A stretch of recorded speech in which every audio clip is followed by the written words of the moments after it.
Fellow Toastmasters and guests, I'm your Sergeant of Arms and Zoom Master for today. I'm Vivian Robinson. I'm a member on Leadership Speaks, and I will now read the club mission. We provide a supportive and positive learning experience in which members are empowered to develop communication and leadership skills, resulting in greater self-confidence and personal growth. The leadership statement. Leadership Speaks is the premier club for experienced Toastmasters to become better self-directed leaders. We are an advanced club focused primarily on leadership development in everything we do.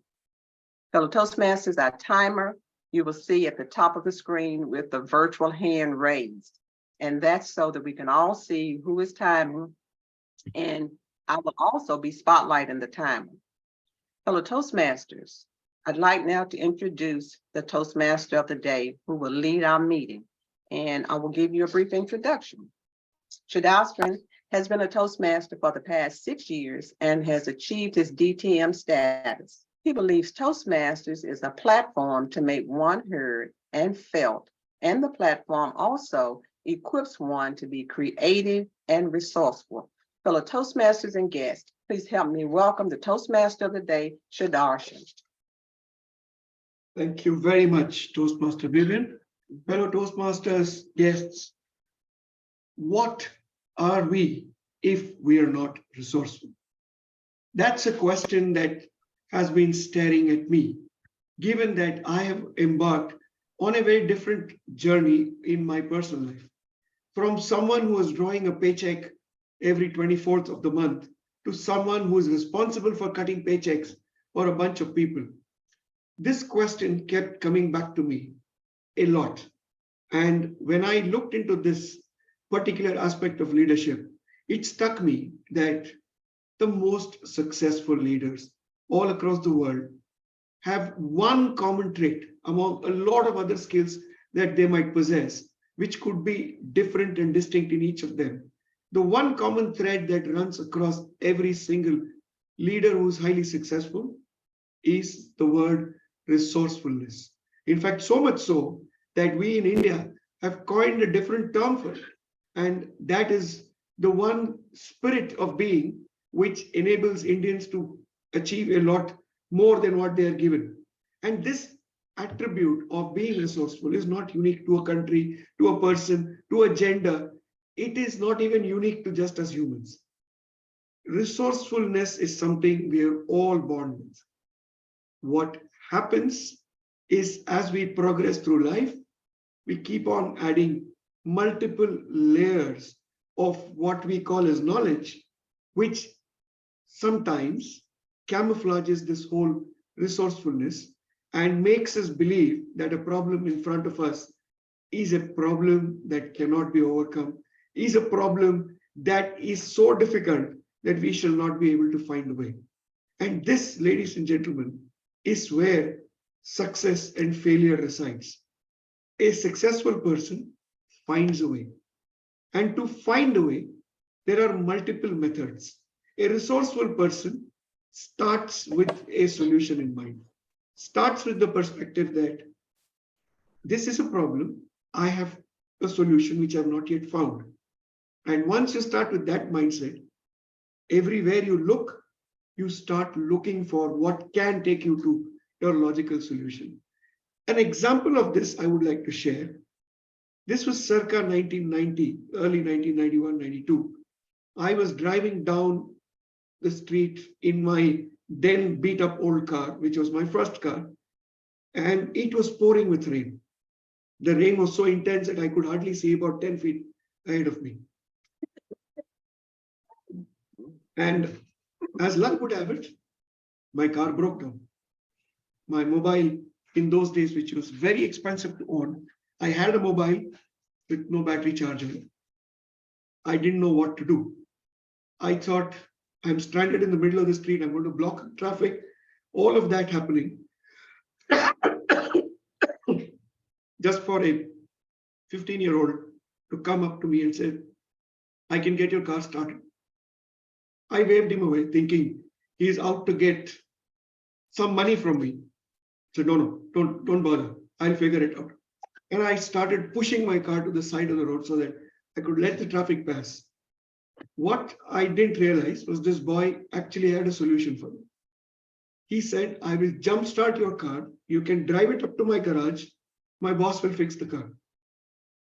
I reluctantly allowed him to do that. He managed to get my car started. I took it to the garage, soaking wet, extremely irate, extremely angry. Go to the garage, and the garage owner turns to me and says, do you think this is the first time I'm seeing someone like you? We see this every day. The difference that people make is they think this boy is stupid or he's just out to get your money. The fact is, he is the one who's drumming up sales because he figured that cars do break down at this point and we can make a good buck if we were to provide that service. That garage owner was a resourceful man who deployed this little boy who probably shouldn't have been working but was doing that and was enabling him to earn what in other ways he would not have earned. And that is the example of resourcefulness. Resourcefulness comes in abundance to all of us. Especially when we are kids, we find a way to entertain ourselves. But as adults and as leaders, we sometimes forget. Many times in Toastmasters, we see that happening. And that's what we shall explore as we go along in today's meeting. So now is the time for us to invite our first role player, someone that is going to raise a toast and set the tone for today's meeting, someone that always does it from the front, someone that leads from the front wearing multiple hats, and today dons yet another hat of the one to raise our toast. I give you Toastmaster Brahm Memon to raise the toast. Toastmaster Brahm, the stage is yours. Thank you, Mr. Toastmaster, fellow Toastmasters, guests, and especially Sergeant at Arms, if you can spotlight me. Thank you.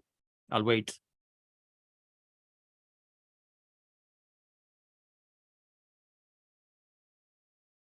Thank you. Ladies and gentlemen, resourceful leader. Humanity can be traced back through the mitochondrial DNA to one single female, almost 200,000 years ago, out somewhere in Eastern Africa. We are descendants from that one female. Science proves that. And it took humanity almost 140,000 years to travel out of Africa, and now we are 8 billion people all over the planet. Some of us are living in minus 50 degrees Celsius, and at the same time, some of us live in plus 50 degrees Celsius and more, and in between. Amazing, isn't it? It's incredible. Dr. Alice Roberts, in her BBC series, The Journey of Humanity, mentioned that human beings were able to travel throughout the world, and now we are 8 billion people because of 3 traits. And those 3 traits were being adaptable, ingenuity, which is about curiosity and creativity, and the most important is being resourceful. And so being resourceful is really in our DNA. It's part of us, who we are. And the thing is, the modern world, we get so busy, we forget how resourceful we really are. It's in our DNA.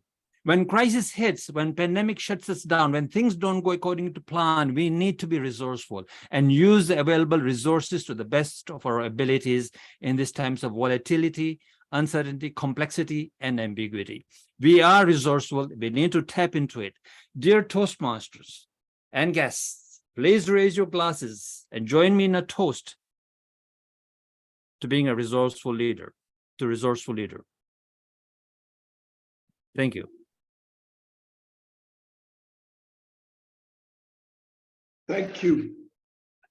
We are all resourceful leaders. And as Brahm mentioned, Madam Zoom Master, if you could remove the spotlights, thank you. As Toastmaster Brahm mentioned, we are all born resourceful, and we need to embrace that resourcefulness. We shall explore that as we go along. But one big trait of a resourceful leader is the way a resourceful leader forms and works with a team. I am one such leader, and I do have an extremely resourceful team. With me today to run this meeting and run this meeting efficiently, I have someone that's going to keep a keen ear and eye out for grammar and language used, and that is our grammarian of the day. Joining us all the way from South Africa, I present to you our grammarian of the day. I hope I pronounce the name correctly. It is Nkati Mokhanso, who is the grammarian of the day. Toastmaster Mokhanso, would you please explain your role and share the word of the day with us? Good evening, good afternoon, good morning, Mr. Toastmaster, fellow Toastmasters, and guests. As grammarian, it is my responsibility to pay close attention to all speakers, listening carefully to their language usage. I'll take note of any misuse of the English language, as well as any outstanding word, quotes, sayings, or thoughts. As grammarian, it is also my responsibility to introduce the word of the day. For today's meeting, the word is decisiveness, which means the ability to make decisions quickly and effectively.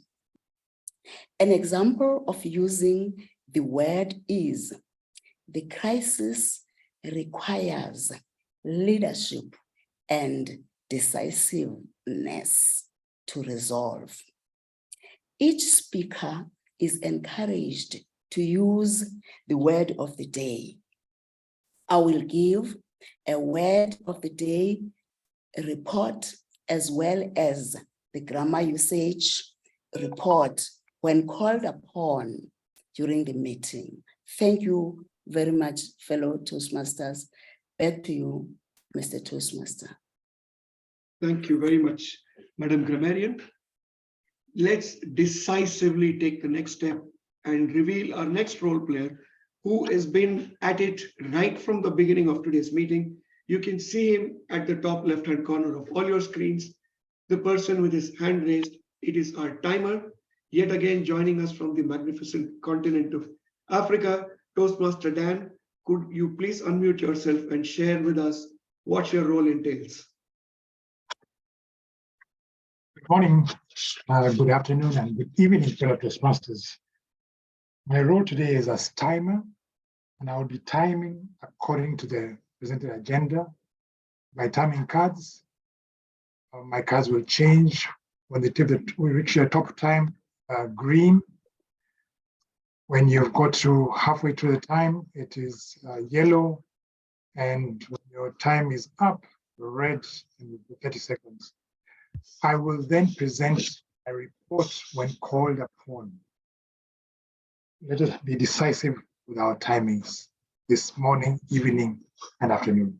Back to you, Mr. Toastmaster. Thank you very much, Mr. Timer, Toastmaster Dan. Great job. Fellow Toastmasters and guests, what defines a truly resourceful leader? A truly resourceful leader is defined by preempting a situation, preempting a problem, finding a solution, and leading the team to get to that solution. There is a person that I'm going to call upon stage next who will display all of these traits. Someone who preempts, someone who identifies a problem with a smile on her face, presents a solution with an even bigger smile, and finally delivers that smile with a lot of mirth couched in a lot of decisiveness. She joins us from the wonderful land called Namibia. She is someone that has played multiple roles in our club, ever present, ever helpful, ever smiling, and always conscious of the fact that she has to be decisive in whatever action that she takes. I'm talking about our first leadership speaker, Toastmaster Hannah. But before I give the stage up to her, I would request her evaluator to read out the specific objectives of the speech and also share with us the time that she's going to take. Toastmaster Nina John, could you please do the honors?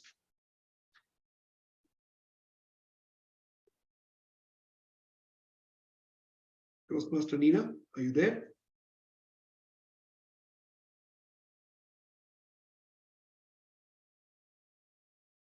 Okay. So Sorry, I'm getting, since, yeah. Hello?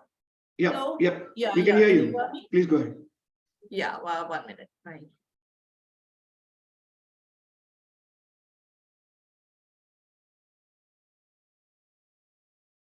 Toastmaster Hannah Schmidt is doing her leadership project.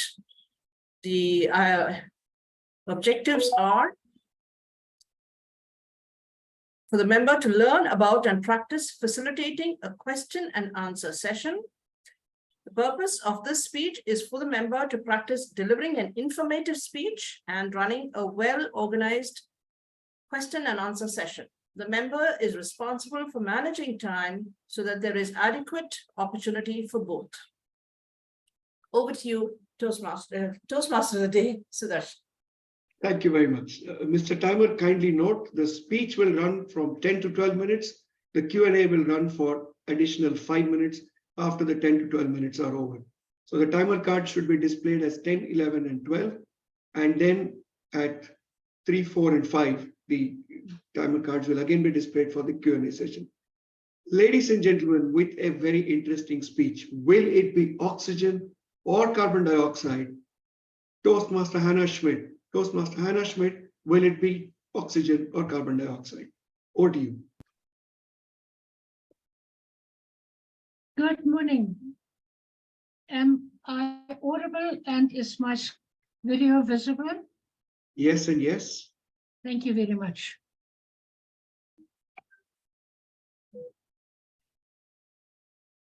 Let us all take a deep breath. And please take another deep breath. Mr. Toastmaster, as a communicative leader, I am imparting with you some indispensable, paramount information concerning our, and most of all, our children's future. And that includes all the animals and plants as well. Their world is as much as it is ours. How would we survive without oxygen? And who supplies us with this oxygen, this indispensable, quintessential necessity? Unmute yourself quickly and let me hear your answers. Where does this oxygen come from? Trees and plants. Trees. From plants. Oceans. And from living beings as well. Thank you very much. Before I go on, I have to sincerely thank Mr. Google, who has assisted me tremendously in collecting my data. Scientists estimate that the oceanic plankton, somebody said the ocean, and the seaweed, through photosynthesis, produce 20% of the oxygen we need. The ocean is also called the Earth's oxygen bank and helps us with every breath we take. But it's not the ocean alone. Assisting the oceans are the tropical forests. We find these on all along the equator from every continent, or nearly every continent, stretching from Brazil, across Africa, India, Asia, and Australia. The Amazon forest, covering Brazil and other countries in South America, has an estimated area of 2.1 million square miles. Canada has 3.8 million square miles. So you can feel the comparison. And the rainforest is rightly called the lungs of the planet. The human lungs absorb the oxygen and exhale the carbon dioxide. Similarly, the rainforest, they absorb the carbon dioxide and from the atmosphere and release the oxygen. And they absorb about 25% of the atmospheric carbon dioxide. Yet, this rainforest, or the Amazon, only releases 6% of the total oxygen in Earth's atmosphere through the process of photosynthesis. It is estimated that apart from the 400 billion trees, 40,000 plant species, 2,000 bird species, and 2.5 million different insects call this forest their home. Yet there is another one, and that is in Africa, called the Congo Basin rainforest. This one is the second largest forest in the world, with a size of 300 square miles. This would nearly cover my home country, Namibia. We've only got 318 square miles. This tropical forest is home to most endangered rainforest animals. There are elephants, there are pythons, there are antelopes, there are leopards, and it's home to the greatest number of mammals, primates, birds, and fish in Africa. 2 million indigenous people known as the Pygmies live in the forest, and genetic studies have established that they are descendants from the original Middle Stone Age. And let us not forget our dear friends, the gorillas. They are very close to our heart. Tourists can track these endangered mountain gorillas on gorilla tracking safaris. And these families are used to human presence. They will do no harm. And these treks generate an income for the local communities. Toastmasters, why am I telling you all this? It's because of the autocratic, the laissez-faire leaders who are so self-absorbed, so egoistic, so reckless, and have absolutely no concern but to have it their way. And look at the results. Large oil spills from the ships discharging their dirty used oil into the ocean are endangering our marine life. The staple food of many 1,000 people. And this will have an immense and immeasurable impact on the environment. What is happening to the Amazon rainforest? Here, the rapid habitat loss due to the fact that 40 hectares of rainforest is cleared every minute for agricultural and industrial development, including cattle grazing, mining, urban expansion. But most of all, the biggest danger to the rainforest is this destruction by fires. Every red dot, and counting, because this is an old map already, is a fire. It is estimated that the air pollution is covering 1.2 million square miles of land in smoke. That would cover a third of Canada. Look at the smoke, and that is the result of the fires. Massive cloud dusts emitted from the Sahara Desert. And they say about 6,000 years ago, the Sahara Desert was a flourishing grassland. Those dust particles are carried across the Atlantic Ocean by the trade winds. And that's a distance of 10,500 miles. And they reach the Amazon forest and fertilize the soil for new growth. Thank you, NASA, for that photo. If the winds can blow from the Sahara Desert to fertilize the rainforest in Brazil, I am convinced that the opposite is possible.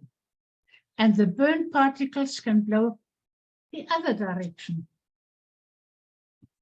And these immense small particles of smoke, soot, poisonous gases and dust settle in our lungs, causing respiratory infections and lung cancer, increased heart disease.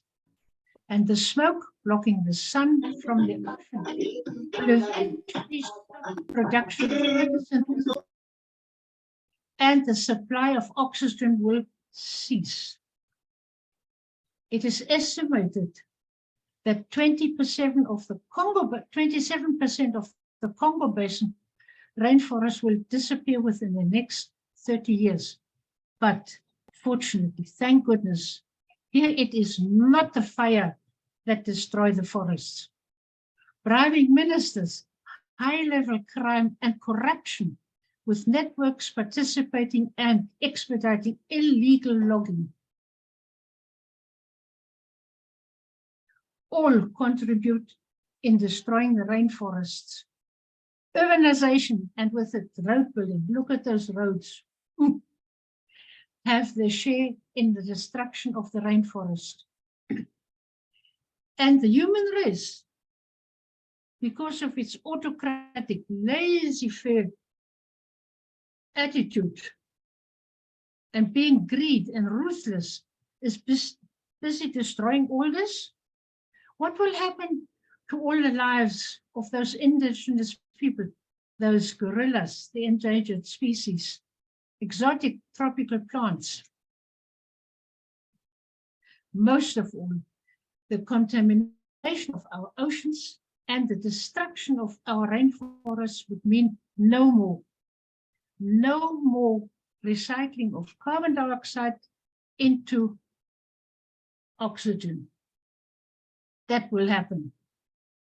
Are you prepared to accept this? Please take another deep breath. What has this got to do with leadership? What is our challenge? Fortunately, we have strategic and visionary leaders, like the whistleblowers and environmental defenders in the Congo Basin who are reporting illegal deforestation. The government of the Republic of Congo has passed a law in 2020 to combat forest exploitation and illegal logging. $500 million have been earmarked for forest protection until 2031. And then be persistent, be determined, be persevering, as a resourceful leader should be, and combat air pollution. A company in the US has announced that it would capture carbon dioxide from the atmosphere through what they call direct air capture. And this technology removes the carbon dioxide from the atmosphere, which can be stored in underground tanks. Carbon dioxide can then be used to provide synthetic fuels, fertilizers, and your drinks. Just think of those beverages that you have, those carbonated dip. Yet, trees are still the most effective carbon absorbing machines out there. Let us not plant one, not two, but many trees, and do it now. And of course, it is cheaper. Trees are natural air filters. They absorb the air, carbon dioxide from the air and release the oxygen. Other countries, the European Parliament, and I'm sure many other countries, have approved a deforestation law banning all imports into the countries of coffee, beef, soy, and other commodities if they are linked with the destruction of the world's rainforest. Let us support them wholeheartedly.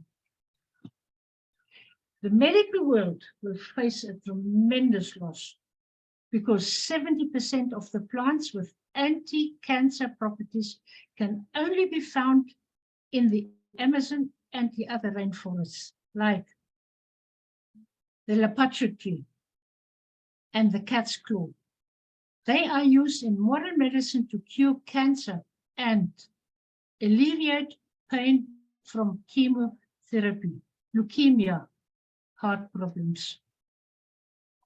Even more reason to support all these organizations. Ladies and gentlemen, Toastmasters, we all have an obligation towards our children, our grandchildren, animals, and plant life. Amplify your voice and make an eco-pledge to support these organizations working to save the rainforests. Show your true responsibility with your visionary and resourceful leadership. We all can. No, we must contribute to the saving of our rainforests and contribute to the restoring of our ecosystem. And that there be no shortage of the oxygen. How do we do it? Teach everybody the importance of the environment. Restore damaged ecosystems. Encourage people not to damage the environment. Establish parks with plenty of trees to supply us with the oxygen.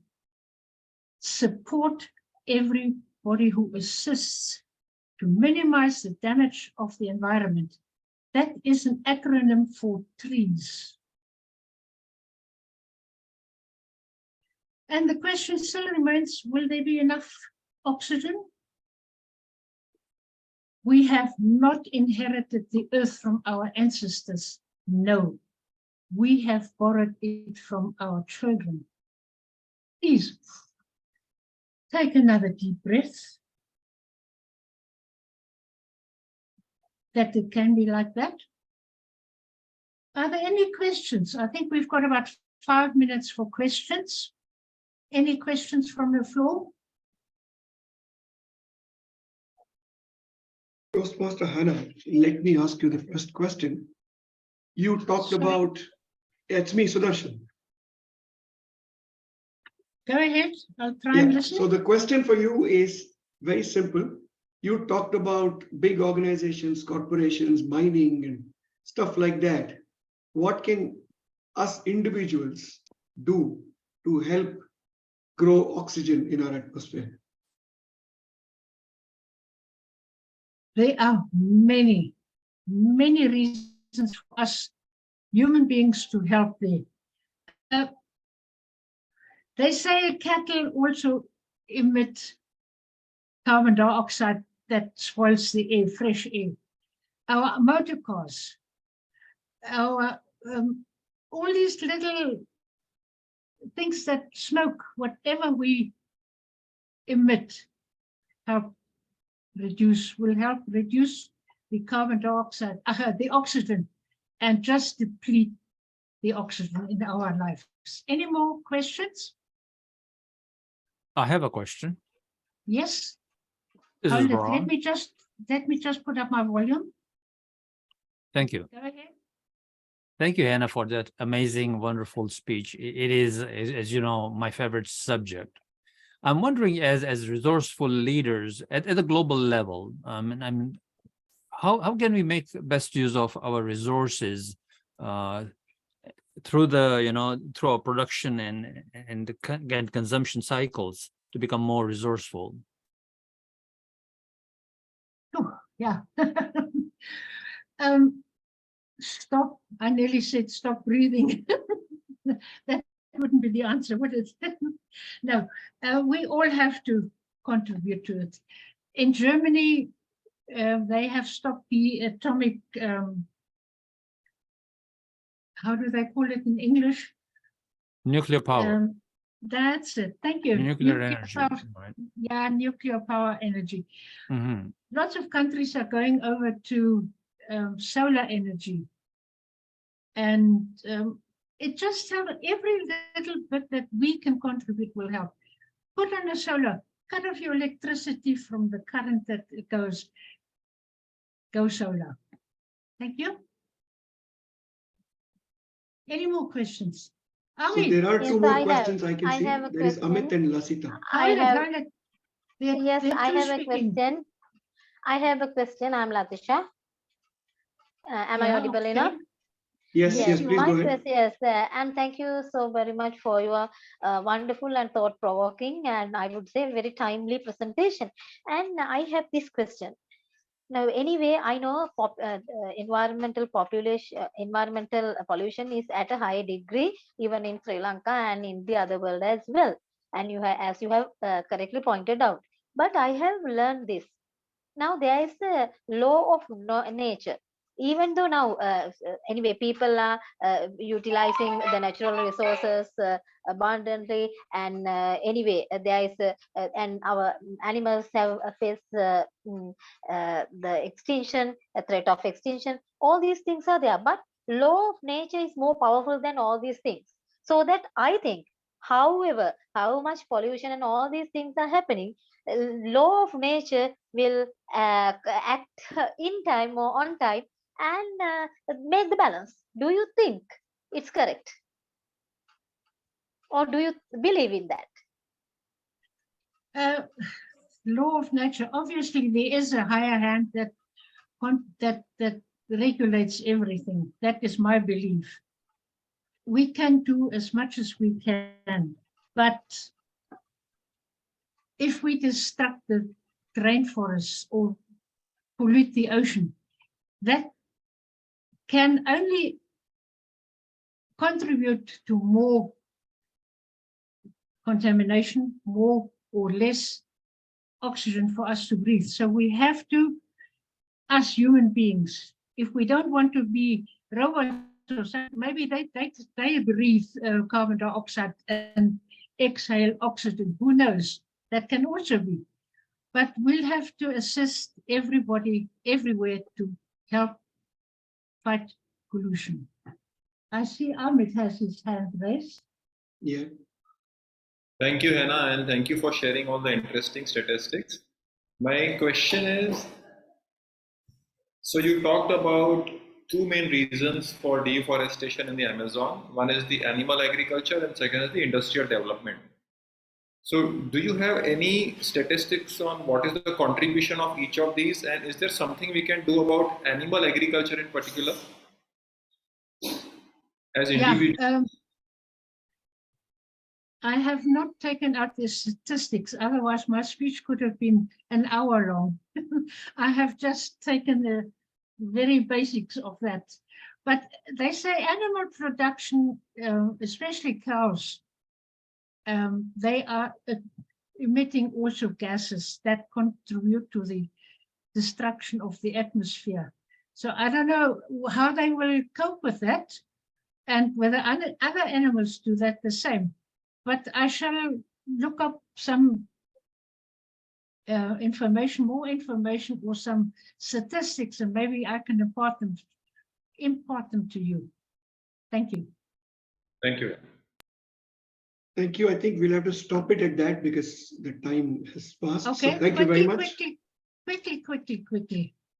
I would like to end, thank you very much for your questions, but I'd like to end with a quote by Nelson Mandela. You can change the world and make it a better place. It is in our hands, your hands, to make the difference. Mr. Toaster. Thank you very much. Indeed, it is very much in our hands. Yet again points to the beautiful word chosen by our grammarian. Decisiveness is what is going to make all the difference. Let's move along in our meeting because we are already running behind schedule. So we will move really rapidly from here on. Next up is our champion who is going to speak. Our champion of international speech at the district level is Toastmaster Nikhita Winkler. But before I give the stage up to her, I am going to request her evaluator, Toastmaster Marie, to read out the specific objectives of the speech. Marie, are you there? Yes, I am here. So Nikhita, no lutando. The purpose of this project is for no lutando to practice using vocal variety and body language to enhance a speech. And the specific goal is to see its potential for the world stage if she makes it through to the semi-finals and finals. That is why she would appreciate feedback from on the audience to help her turn the speech into a champion speech. Thank you very much. Back to you, Thank you. Toastmaster Protege. Thank you. Fellow Toastmasters guests, I present to you our next speaker, Toastmaster Nikhita, with the topic, The Fabric of Life, Toastmaster Nikhita Noluthando Winkler. Nikhita, the stage is yours.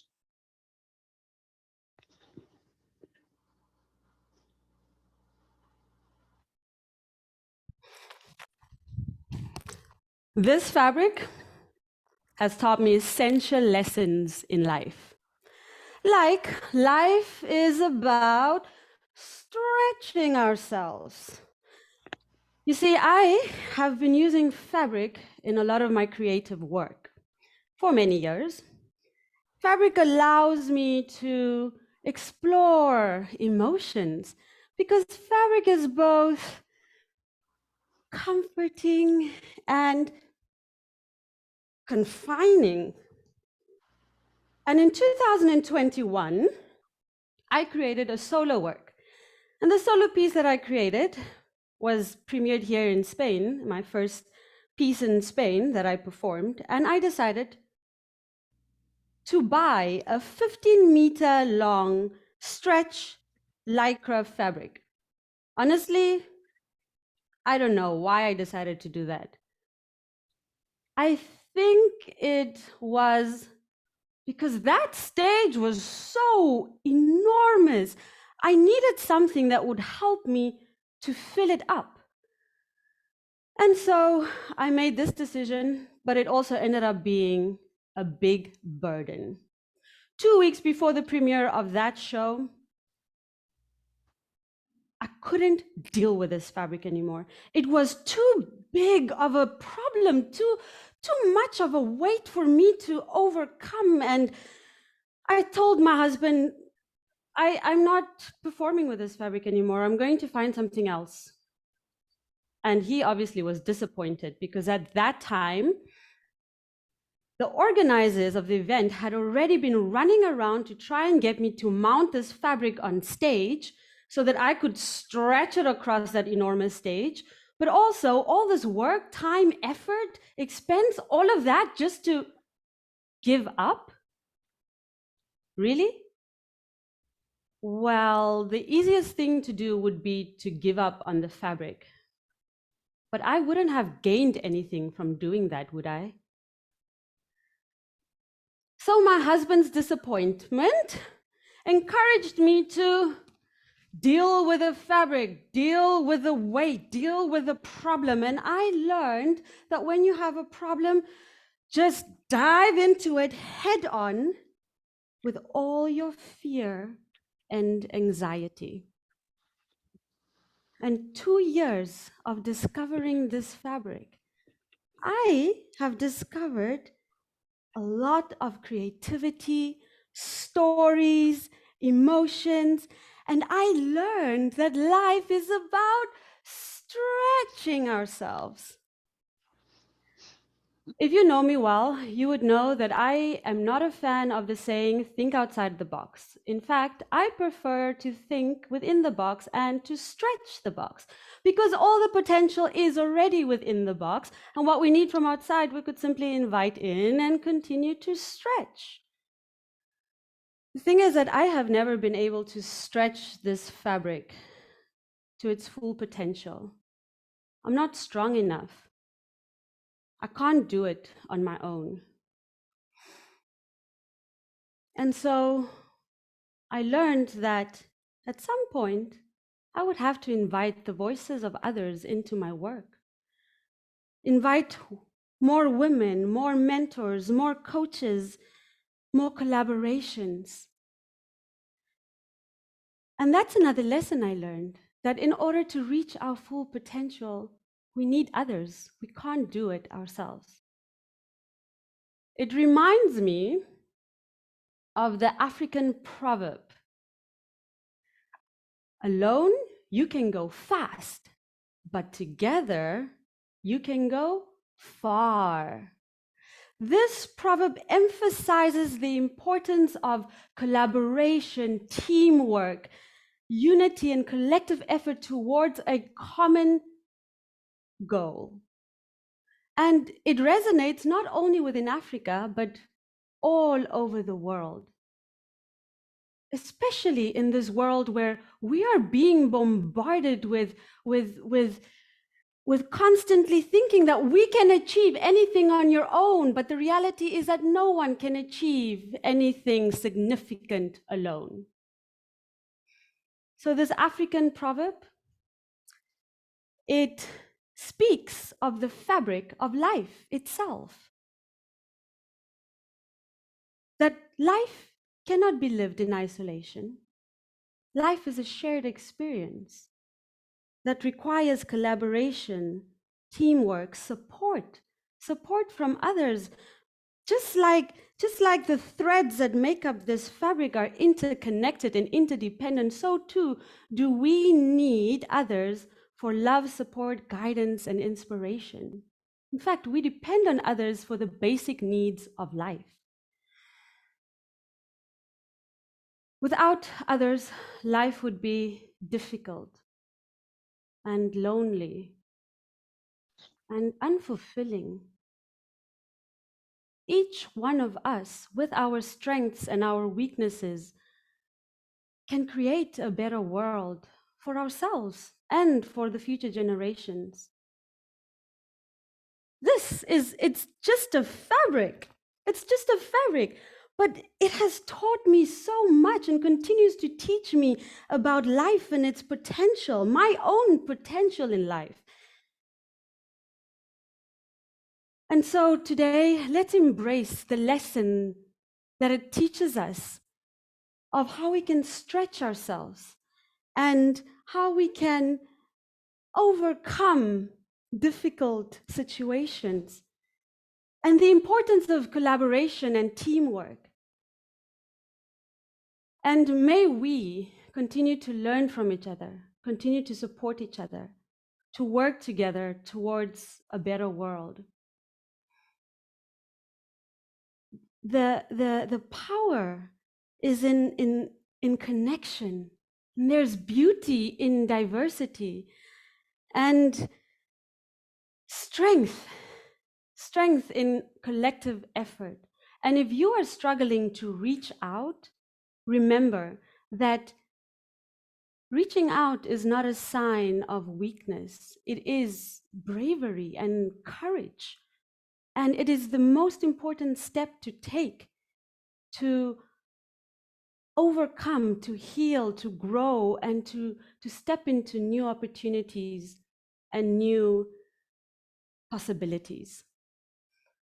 And finally, thank you. Thank you to all of you for the support you've been in my life. And thank you, Fabric. Thank you for teaching me to overcome adversity so that I can tap into my potential. Back to you, Toastmaster of the Day. Thank you very much. Indeed, the trait of a resourceful leader. To get to where you want to be, you need people to walk with you. Thank you so much for talking about that. Let's move on to our next speaker.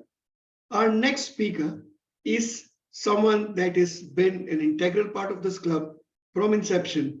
And today she celebrates yet another milestone. This time it's in her personal life. She is celebrating a birthday. It is Toastmaster Marianna Burka. But before I give the stage up to her, I'm going to request Toastmaster Rozy Rana to please read out the specific objectives of Toastmaster Marianna's speech. Toastmaster Rozy, could you please do us the honors? You're on mute. Thank you very, very much, Mr. Toastmaster. So our speaker, apart from all the good qualities that we have just heard about, is a very decisive person by nature. She's so decisive that today, despite it being her special day, she knows exactly where she wants to go. She has been, and we have observed her, practicing longer type speeches because she wants to get the skills to engage audiences for a long time. Today, her speech will be a keynote type style, and we look forward to hearing more from her on the subject of her expertise. Over to you, Mr. Toastmaster. Thank you very much. Fellow Toastmasters and guests, with a speech titled Celebrating Changes. Celebrating Changes, I present to you Toastmaster Marianna Burka. Toastmaster Marianna, the stage is all set for you. Thank you very much, but I would need permission to share my screen.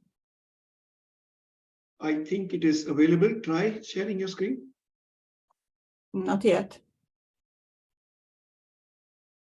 Zoom Master, could you please enable Marianna to share? It is done. Thank you. Thank you. And if Marianna can put on her video, that'll be great.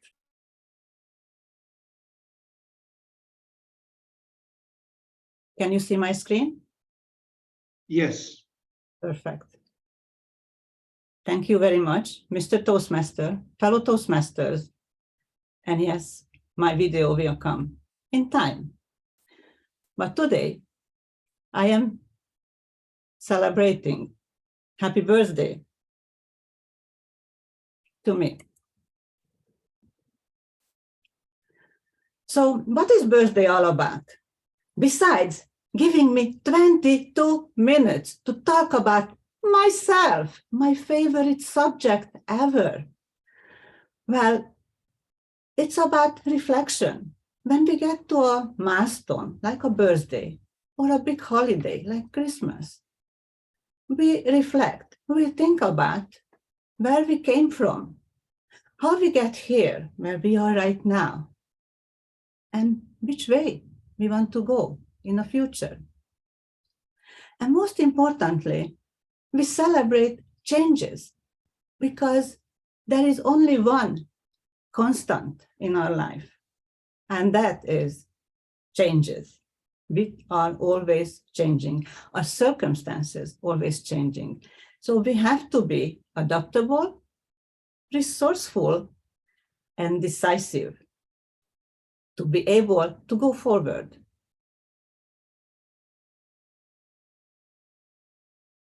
So when I was 15, I was happy, and I looked into a future that what a wonderful time I was born, right around the millennium. But then I was sad because I counted the numbers and I realized that I will be 36 at the turn of the millennium. And that for a 15-year-old, it seemed unbearable. So I said, yeah, sure, I will be alive, but what pleasure can I get? I'll be so old, I won't be able to celebrate. And of course, year 2000 came, and I celebrated, and I was happy, and I felt still young and youthful and full of plans. Even after year 2000, I gave birth. And that is something I didn't think at age 15 could happen. And after 2000, yes, there were many more years. Now at 59, I'm still planning and looking forward to the future.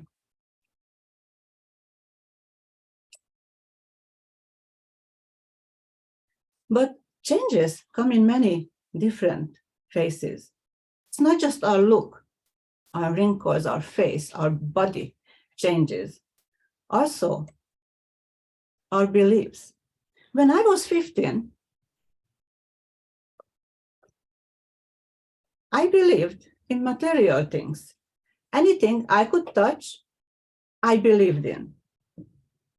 But what I couldn't reach with my hand, that was up for discussion. And it wasn't easy to convince me about anything that went right in front of me. Now today, I still not part of any religious organization, but now I believe in universal energy. I believe what I give out, I will get back, good or bad. Some people call that karma. And besides our look, our beliefs, our mindset changes, the fact what we are doing or want to do with our life. When I was 15, I thought I will be a photographer or a journalist because I already loved photography and I had a curious mind. So I thought these occupations would suit me well. Well, I didn't become neither of that, but no problem, because life brought me here today to talk to you, to learn to present. And who knows where I will go in the next 60 years, which I do have planned for every minute. Now, there is one thing in my life that's pretty consistent from my childhood, and that was the nutrition I take. I was lucky enough to grow up in a small town in Hungary, where we had a backyard. We had a vegetable garden, some animals, nothing exciting, some chicken, ducks, some pigs. But my mother always maintained a vegetable garden. So I could go out and pick a tomato as I was walking in a backyard, or an apple, and I could just eat it walking around, or plum, or strawberries, whatever time of the year was. And then I grew up and I moved away from home. And I didn't have a garden in my backyard, neither my mother to tend to that garden, because I had no inclination of gardening and I didn't have the source or the place to do so. So I got 100% of my food from the supermarket. But as a child, 50 to 70% of the food I ate as a child was grown or raised in my own backyard. But even though my life changed, my location changed, I got my food supply from somewhere else, but my plate stayed the same. I always had vegetables, I always had fruit around, because that's how I grew up. That's what I used to. At age 32, I moved to Canada. And that, you can say it's a big change. I had to learn a new language. I had to be resourceful to make people understand me in the meantime, because learning a language takes time. And once again, I got 100% of my food from the supermarket. Yet everything stayed unchangeable as my eating habit. There is always lots of vegetables and fruits available. But I never give a second thought that this even mattered. That was just natural to me. Until my father-in-law moved to us. He was over 80 and he was diabetic. And I just gave him the food I grew up with. And lo and behold, his diabetes disappeared in 6 months. It was curious, unthinkable. What happened? And that was a light bulb moment for me, realizing that what I did throughout my life, regardless all the changes that happened in my life, the one constant thing was so important that it can change the health of a person. So that was my biggest change as a realization. So I started to dig into the nutrition, started to understand why is that and how that happens. And I started studying. And the funny thing about that, when I knew very little, I basically had instinctive knowledge of nutrition. but I realized that I was in the right place. I knew for certain that I knew everything. I understand how food works, how it affects the body. And believe it or not, 20-something years ago, without any education in nutrition, I created a weight loss program and I even sold it because I was so sure of myself that I could tell people that this is what you have to do. This is how it is. And of course, regardless of all that, I went to school. And I went to school just to get a piece of paper so I can show to the world that, look, I'm educated. But I went to school with a mindset that I know everything. I just come here for a paper, but leave me alone. Now, today, 20-some years later, I still don't know anything. So from the certainty, I got to the point that if you ask me a question regarding nutrition, I will answer you yes. Or the same question, I answer you no. Or usually I say, well, it depends. And what it depends on your health status, on your circumstances, on your age, on your weight, or your issues. There is no sure thing in nutrition.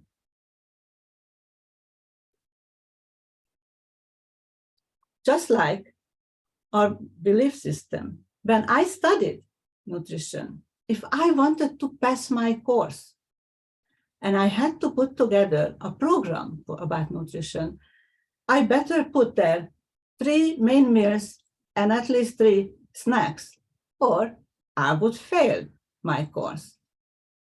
And now I can do that, though I'm not doing for marks, that there are certain days you have no food whatsoever. And I absolutely believe that fasting lifestyle is a very beneficial lifestyle for most of us. And there is a big thing, the keto. To keto or not to keto. This is the most famous, most favored eating style, most people. And I'm usually not shy to say that, I don't like it. For me, keto diet is a healing diet. You need it if your health requires it.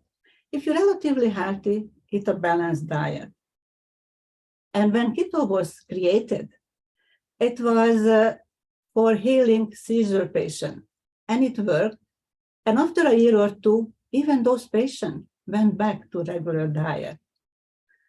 And there are the other extremities, to be vegan or carnivore. And the way I see it, whatever pleases you, as long as you choose healthy food. Because I believe we are omnivores. We can make a living. And we just heard it earlier today, that even though we all came from the same source, now we are all around the world, all different circumstances. And our resourcefulness allows us to survive in any circumstance. And I have just one sentence regarding what a good eating habit should be. And that not even coming from me, it's coming from Michael Pollan, who is a journalist, that eat food, not too much, mostly plants. And that sounds like, oh, it's so easy. But is it? Well, not quite, because when we go to the grocery store, we see this, and that is not food in my book. That is not something that can sustain life for a long run. Yeah, sure, you can have it once in a while, and that is absolutely fine. But in a minute, most of the time, you should eat food, real food. If you wish, only vegetables. If you wish, eat more meat. It's really individual decision. As long as you keep it natural, you can do that. Our body do need some things, certain requirements. And that we only have three kinds of food types: the protein, fat, and carbohydrate. And you can mix all the diets together. That is what you will get. And even if you go back to here, these have protein, fats, and carbohydrate. So is this. And of course, the market. But the quality that matters. Now, when we're talking about different eating style, we usually go down that, oh, should we have more carbohydrate, more fat? Recently, we leaning towards eating more fat. The way I see it, and my advice, if I can give anyone, and that's what I give to myself and use myself, that yeah, you need that 10 to 20% protein because all our body is made of protein, our hair, our skin, our bones. So we need certain amount. Now 10 to 20%, it's a big difference. And that comes again that we are individuals. If you are growing, if you are healing or working out, you're building muscles, then you need the 20%. If you're more in a layback, not going out that much, otherwise healthy, 10% can do, which usually for most people gets to 50 grams of protein a day. And you can go up to 100, and bodybuilders go even way more.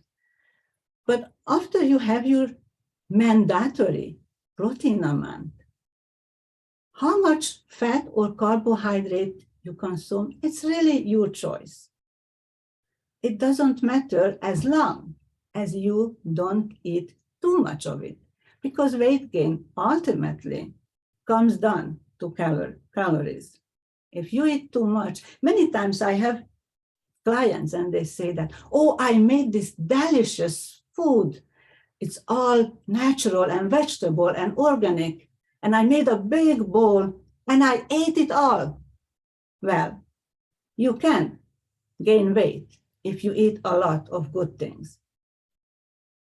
A difference between processed food and natural food like fruits and vegetables, it's not the calorie. The problem is not with the calorie. The problem is how we can use it. If you want to be healthy, you have to eat what we ate, what our grandmother ate, and so back in the past, because that's what our body used to. And that's where we can go through an evolution. Because we usually, when we talk about evolution, we think back hundreds and thousands and hundreds of thousands of years. Evolution really, it means changing. And we all have our own personal evolution, where we are going, where we came from, what happened in the meantime, how we dealt with, how decisive we were, how resourceful, how adaptable we were. And then we can see we continue our evolution to the future. I have plans for another 60 years. No problem. I'll be busy. But in the meantime, when we get to this point, when we reflect because of a birthday, a celebration, we compare our past at 15 or 55.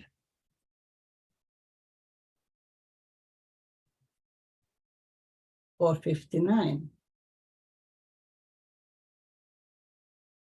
But doesn't matter where you are at your time, at your age, in your lifestyle. Never should you feel bad because you had to change something. Be proud because you could change it if you needed to change it. And sometimes changes coming from the wrong direction. Like we hit COVID a few years ago and we were shut down. And that was a very negative change in many of our mind. But really, that brought us together. This is how this club could be created. Because as bad COVID was in itself, but all those changes brought us together in a whole different level. And we have to celebrate that. We have to look for the positive side effect of anything. Because the way I see it, there is always a good side of any bad circumstance. And we have to celebrate that. And when it comes to diet, we have to, a lifestyle, doesn't matter what you eat. You should always have place for a piece of cake when you have a big day. Back to you, Mr. Toastmaster. Thank you very much. So long as it is not crab cake or any fish cake, I'm game for it. Thank you so much. Let's move on with our meeting. That was indeed a very enlightening speech, ended with a sweet cake. Let's hope all the other speeches give us the same feeling. The next speaker coming up on stage is a relatively new member, someone that has come in and created impact right from the beginning, was a Toastmaster of the Day just a couple of weeks back. He is Toastmaster Paramjit Singh. He is going to be evaluated by someone that's taken up the role literally at the last moment, that is Toastmaster Ashwini Aronkar. As a truly resourceful leader, I called upon people that I call friends to say, someone has dropped out, take the role, and she did it. So Toastmaster Ashwini, could you please read out the specific objectives of this particular speech? Thank you, Toastmaster of the Day. So purpose of today's speech of my speaker, Toastmaster Paramjit, is to review basic review basic methods for writing a speech with a defined purpose and to present a well-organized speech on any topic. It can be of humorous, information, or any other style that member chooses. The speech content and the style should work well together. I would request Toastmaster of the Day to call upon the speaker on the stage. Over to you. Thank you very much.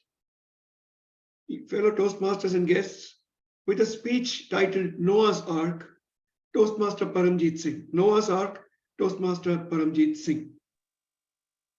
Over to you. This was a very pleasant evening when I started from my home to my wife's hometown, Nangal. First time after my marriage. I was brimming with joy and expecting a great treatment by them. The serpentine road leading to Nangal was full of green, lush green trees, vast wheat fields, as well as magnificent countryside. The Himalayas at the back door were really adding the magnificent scenery. We were just about 10 to 12 kilometers away when the darkness descended. And suddenly I found my steering wheel wobbling. I stopped the car, came out of it, and found the least expected, a flat tire. I told my wife, just take 5 minutes, just sit in the car. I will just fine, just give me 5 minutes. I opened the trunk to be greeted by another deflated tire, mocking at me like a grinning smiley. This was more than enough for me to take on. And to make the things worse, my wife's continuous inquiry irritated me. What is the time? How much time it will take? When we will start? I'm feeling hungry. You told me you are an engineer. You can't set up the light. I was too embarrassed to tell her the real situation. Eventually, she came out of the car to investigate and was more furious to know the truth and shouted, if a man cannot maintain the tires of his car properly, how will he maintain the family? Slammed the door never to speak again. There was no other way to just remain calm. In reality, I was really worried about having been stuck up on a deserted road like this. And it was not a mobile either. So only option was to wait for some help coming from either side. And after 30 to 40 minutes, a ray of spark helped. I saw two young boys coming from the opposite side on a mobile. And on my request, they stopped. They took my tire to the city, got it repaired, and got it fitted onto the car. I offered my gratitude to such a wonderful souls who helped me to proceed further for my journey on a silent mode. But certainly, this experience prompted me to understand my fault, and I vowed to continuously check and inspect my emergency equipment. And for the last 30 years, I'm withholding this and checking every emergency equipment as a preparedness for any emergency.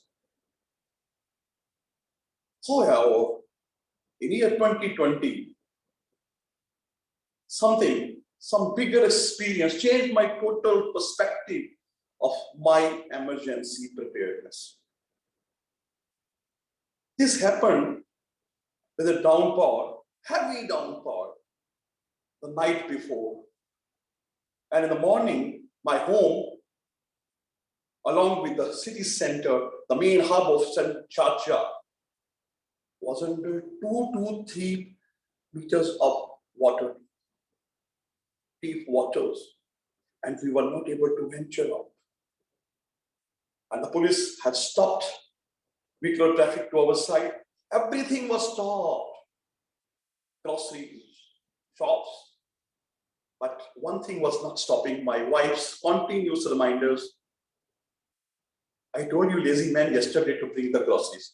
Now bread is finished. Milk also finished. No more breakfast tomorrow. But certainly, the God was very kind to me.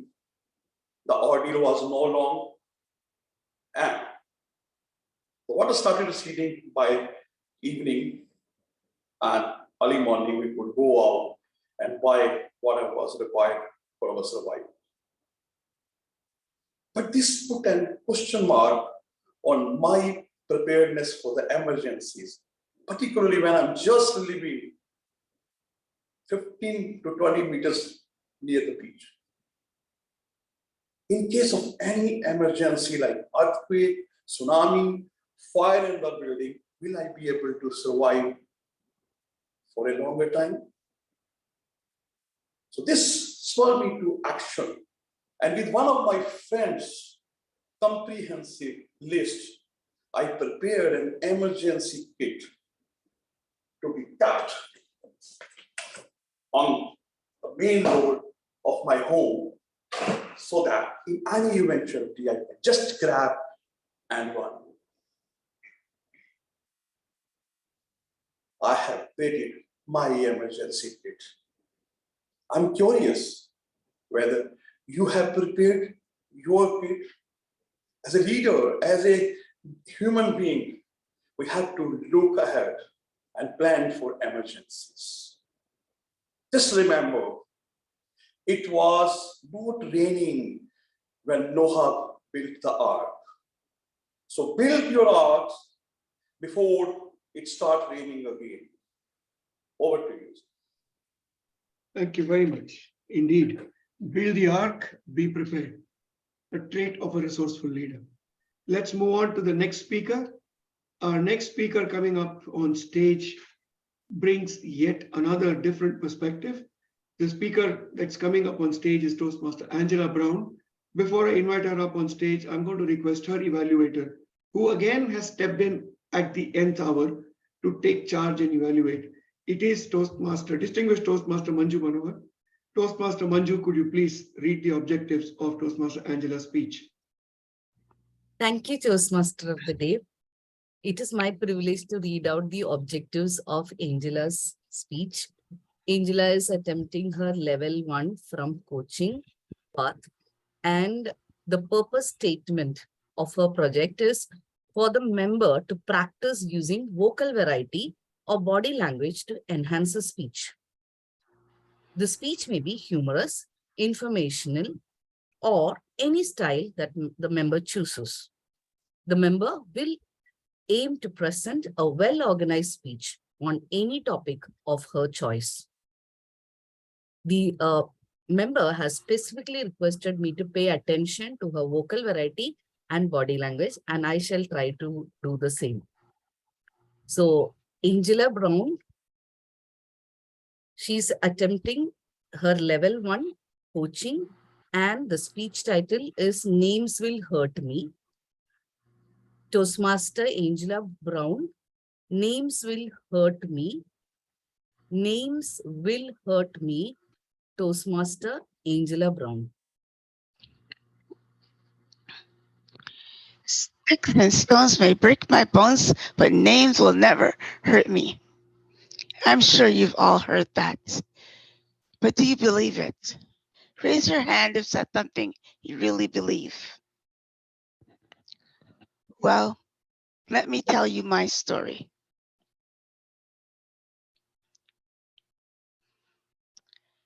Good evening, good morning, fellow Toastmasters and distinguished guests. I have a very important message for you, and I ask you to pay close attention, especially if you have young children in school. When I was 8 years old, I came to Canada. I was 38 pounds and 3 feet 6 inches tall, or I should say short. At school, I was a perfect target for bullies. I was called names. You're a midget. You're a dwarf. Ha ha ha. Go back to kindergarten. And much more. This happened on a daily basis. They would make fun of my dialect, Jamaican dialect, and my clothes. All the kids would gather around me and laugh. They did not understand that those names did hurt me. This happened every single day. I would lie to my mom and I would say, Mom, I'm so sick today. I can't go to school. And usually that would work for a day or two. But then she would say, I think it's time to go to the doctor. And then suddenly I would miraculously recover and go back to school to the taunting. The kids would threaten to beat me up. For what reason? I haven't done anything. They didn't care. They pulled my clothes, pulled my hair. They was, I'm gonna see you after school. I was scared. I told my sister, she was a year older than me, and she would fight for me. And then she would get in trouble, and she'd be labeled a bad kid. I felt guilty, but what else was I supposed to do? It was a relief when I had to go to the hospital because I had to have a surgery. I would be gone from 1 to 2 to 3 months at different times. And I was far away from the kids. When I went back to school, they would ignore me for a while because I was sick and frail. I didn't go out for recess. I spent all my time in the library. Then, once the weather started getting better, the principal would say, oh, you know, it's so beautiful and the weather is so nice outside. I think you should go outside. And I would say, okay, I would reluctantly agree. And then the bullying would start all over again. What was I to do? There was just no escaping. I was lonely and I had no friends. Fast forward to high school. I still had no friends in grade 9 and I was lonely. The kids would call me names, but it was nothing to the extent of what I went through in elementary school. Then when I went to grade 10, something wonderful happened. I made friends. The bullies would call us the nerds and the geeks, but I didn't care because I had friends. I had someone to hang around with at recess, and we would spend time together after school, holidays and weekends. It was wonderful. Some of those kids are still friends today. As a matter of fact, one of my friends, I was in her wedding, and she is the godmother of my daughter. I still even have some friends on Facebook from high school, even some friends, the ones who bullied me. My experience as a child has made me shy and introverted adult, a people pleaser. My daughter says, Mom, you let people walk all over you. You're a pushover. You know what? She's right. This experience has left a negative impact on my life. I am shy, like I said, and I just don't like confrontations. I would rather just give up, give in, and let the other person win. But is that the way that I want it to be? No. So I want to share with you this message. If you are a parent, an aunt, an uncle, a grandparent, you need to learn about the signs of bullying. You need to talk to your children. Ask them if they're being bullied. Or better yet, they may be the bullies. You can help them. Don't let your children go through this alone. Don't let them feel lonely and scared like I did. You can make a positive impact on their lives.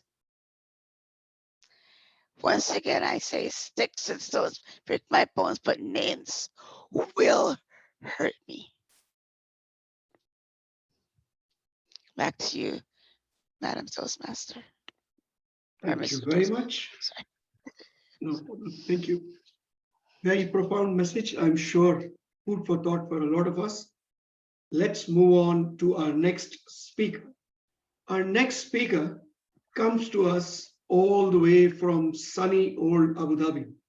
He is someone that is our president-elect, someone that's been the driving force behind a lot of initiatives that the club has been embarking upon, someone that always comes up with very interesting topics.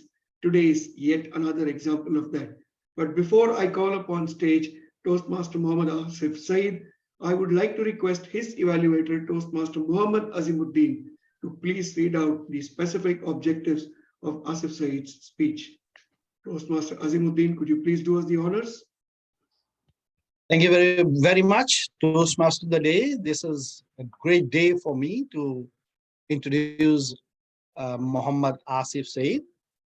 He is the speaker today on Motivational Strategies, Level 2, Project 3, and he is going to share his experience as a protege and he will define some of the aspects of mentorship in Toastmasters, how Toastmaster envisions mentorship. Time limit 5 to 7 minutes. Over to Toastmaster. Thank you very much. With a speech titled Being a Resourceful Protege. Being a Resourceful Protege, Toastmaster Mohmad Asif Saiyed. The stage is all set for you. Go for it. Are you able to hear me, right? Right. We can hear you, we can see you. If someone asks you this question, will you be my date today? What would be your reaction? It just depends on the situation, right? I'm not going to judge. When somebody asks me this question, will you be my mentor?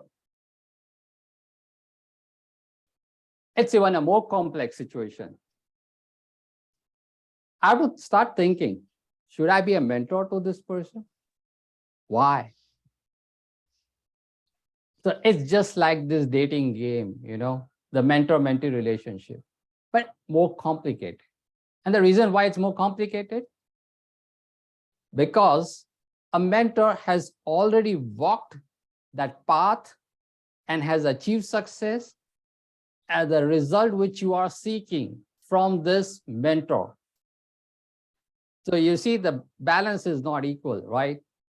The mentor is already on a high side, has achieved a lot, and you're just starting up on that particular path.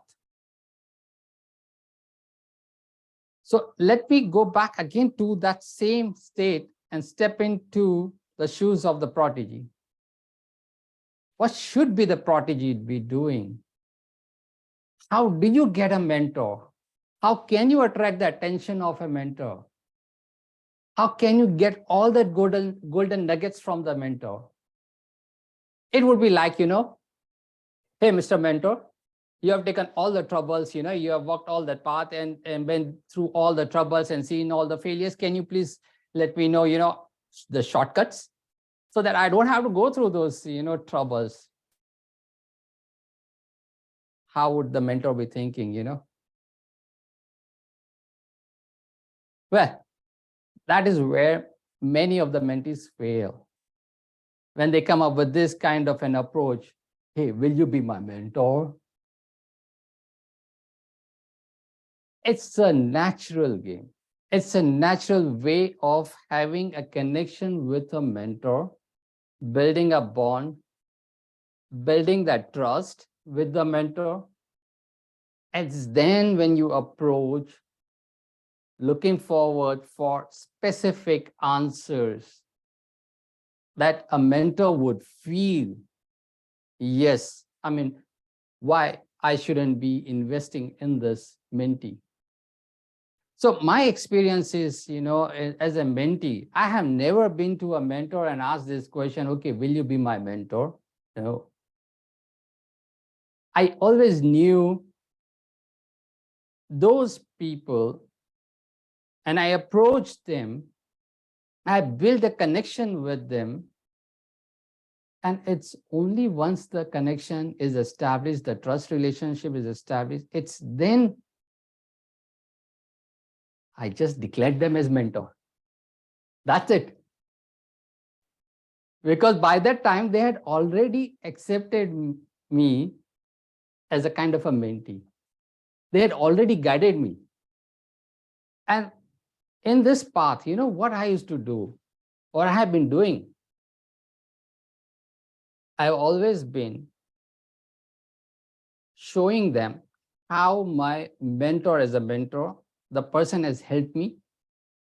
I show them what is the specific advice they have really helped me and the results which I'm bringing out.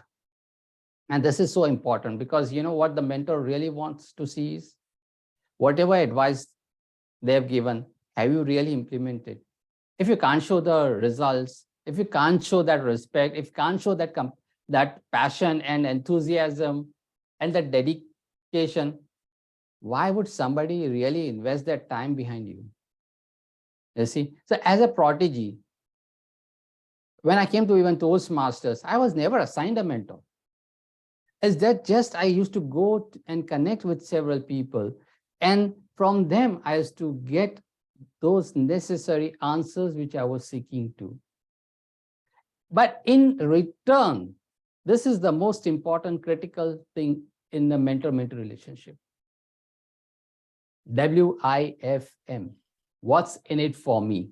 The mentor is also looking for what's in it for me. So as a mentee, what are you giving back to the mentor? Well, my strategy has always been the respect, the enthusiasm, the commitment which I give in, the kind of services which I would be doing, like, doing some kind of a work for them, whatever their extra work they might be having it, and I just go and offer to do those work, isn't it? So that's the way the mentor also feels that, yes, I mean, some of their workload is getting reduced. And that's the win-win approach. But that's just smallest thing which you could do, right? Because the golden nuggets which they share, that experience which they share, the mentors share with you, is just like, not comparable. The kind of whatever you give it back, it is just not comparable. But so important is that respect and that dedication. Now, I've often seen with the mentees, many of the mentees I had, some of them couldn't be that couldn't show that kind of a dedication, couldn't be on time for the meetings, or maybe they didn't even come to show, what kind of results they have achieved after the advice which I would have shared. So I really make sure that whatever my mentors are giving me, the guidance, the coaching. Now, wonderful mentors I had. For example, I had Toastmasters DTM Shamima. She was the club growth director. I had DTM Sudarshan also guiding me a lot in terms of the English communication. The most important, at leadership speak, I got DTM Brown. Right from the beginning, the person, the connection which I made with him, he literally poured on all his experience with me. And that's where, as you can see today, where I have become the president-elect, the result speaks because of the guidance and coaching by the mentor. So these were my strategies. Be an effective protege, show the respect, commitment, dedication for your mentor, the respect. Be the change you want to be in the world. Back to you. Thank you very much. Indeed, be the change you want to see. That concludes the first segment of our meeting, which is the prepared speeches. I believe our timer has been sharing times in the chat box.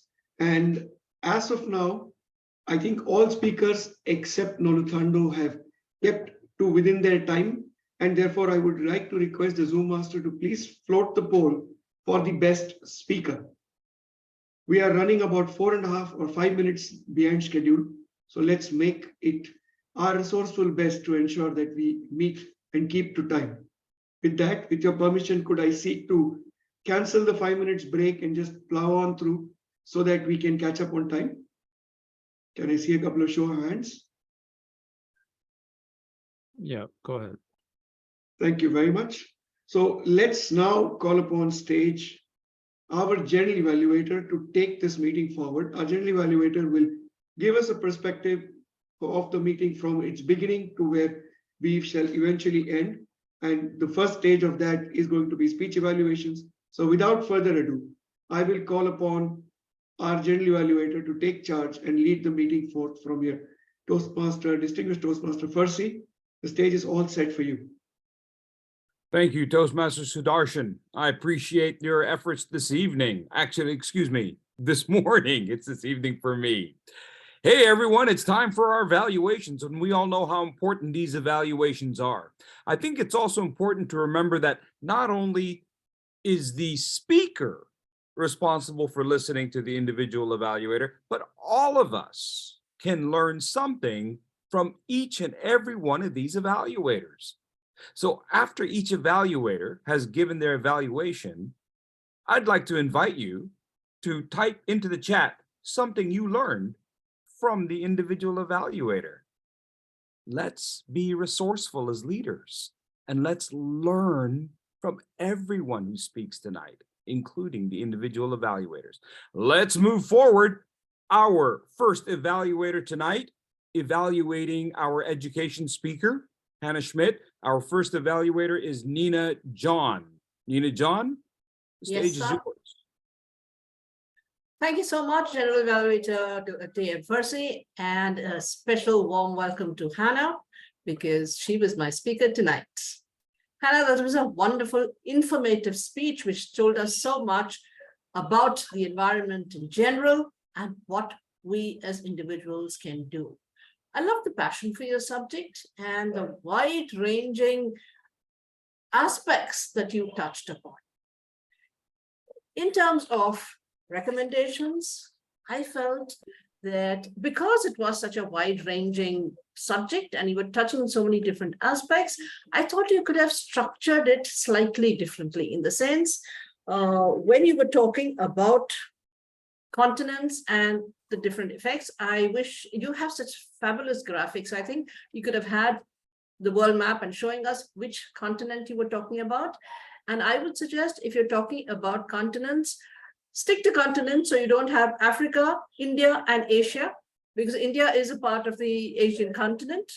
So you just say that, and you don't say Brazil again, you say South America, something like that. So consistency in the geographical aspects. I found a little abrupt the movement from the pollution part of it to who produces oxygen, then suddenly something about gorillas and the rainforests. So again, I would have preferred all those points to be clubbed together. That would have given me a clearer idea of what happens when we destroy the rainforest and all of those. One suggestion is also that when you say what are the different bad effects of this thing, or the plants that we're losing, so we can say that the effect of deforestation is not only the fact about forests being lost, but also rare plants and rare medicinal plants. So you can have that in either a table or something like that to give us a clearer idea. I love the way you transitioned that and brought in the leadership aspects. And I think since we're here in Leadership Speak, I thought you could also say that we're here as leaders to learn how to speak. Can we use our talents in the outside world to speak for pollution, evolution, whatever you want to speak on outside of Toastmasters? I think that would have been a great transition. How are we evolving as speakers outside of Toastmasters? I loved your quotations. We do not inherit the earth from our forefathers, but we are borrowing it from our children. And I love that little humor about stop breathing. In terms of the other thing, in terms of questions and answers, I would have loved you to have a little more time for the questions and answers, because that was the objective of your project. I would recommend that. I like the way you thanked people for the questions, and after it was over, I think asking, did that answer your question, would be a good way to end. It is also another way where you can say, in terms of you have a very long convoluted question, you can very easily say, I'm sorry, I love that question, I have the answer, but can we deal with it offline next time? Or I will send you the answer. So for general seminars, webinars, that's the best thing. Just have an escape valve ready for yourself. Overall, I loved the content. I loved your graphics. I loved your statistics. And I think you had a great passion for the job and a fabulous closing quotation. Back to you, Mr. General Evaluator. Thank you, Nina John. Everybody, please give her a round of applause. Remember to type in a comment to the chat to Nina telling her what you learned from her this evening, this morning, this afternoon. Nina, I know I got from you the message that you'd like to be a professional speaker. I think you're well on your way. I thought you had great feedback, very critical, and you jumped straight to the chase. You're a veteran evaluator. She's a veteran speaker. Forget the fluff. Go for it. Give her what she needs to know. And you did. Very critical, but you remembered to use like nice words like, I love the way you yada, yada, yada, yada, yada. Also like your notes about the Q&A. I do still want to encourage you to keep that connection with your speaker, Toastmaster Nina John. As professional speakers, that's critical for us. No matter what kind of message we have to deliver, we have to make that connection with our audience. I encourage you to keep doing that if you don't mind. Moving next to speaker number 1, Nikhita Winkler. Her evaluator is Marie Cuisine. Marie, the microphone is yours.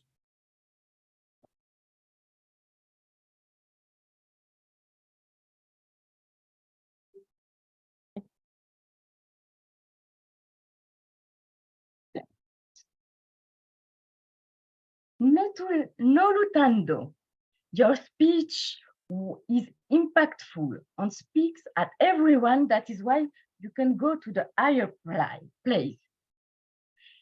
The use of the sheet, it represented several symbols, the softness and comfort side, and indeed how it can be becoming limiting. The connection with others, a garment in which one we can hide. Your dark clothing, we can almost read your speech by your body, like the artist who mime without speaking. For example, you drop the sheet and you show that you are alone, and you have facial expression of sadness, lips dropping, and your shoulder too. And also your sheet was on the floor. You are familiar with the camera's eyes. I would have liked you get to be closer or to be at the back. You stayed very static in the middle of the screen. You could play more in the 3 dimension laterally also, forward and backward. The tone was conversational to show that this speech is addressed to everyone. Think of using more the 3 dimensions of the screen. Think about projecting your voice more towards your audience, even to challenge someone. The idea of the sheet is beautiful. Think about dancing with it in the 3 dimension. My conclusion, finally, a personal recommendation. Notulandu aims at the moon because at worst you will fall in the stars. Back to our general evaluator first. Toastmaster Marie, very nice. Thank you so much. I appreciated your decisiveness. And may I also share that back with Nina? Decisive. And let's all make sure to use the word of the day if we absolutely can. Talking about impactful, using your visuals. Marie, your confidence has really grown from the very first time you've joined this meeting a few months ago to now. I see it in you as a speaker. Well done. I liked how you talked about using the 3 dimensions, having her move forward and back. Your hand gestures right here are terrific. May I encourage you to stand when you do your evaluations? So let's go ahead and use this opportunity as an evaluator to go ahead and do a full 2 to 3 minute speech.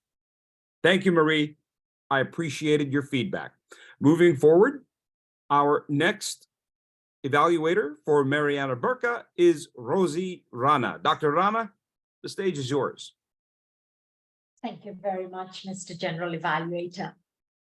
Change is the only constant in life, they say. And certainly today, Marianna took us through the changes she has encountered in life. And Marianna, thank you for sharing, going from 15 to 59.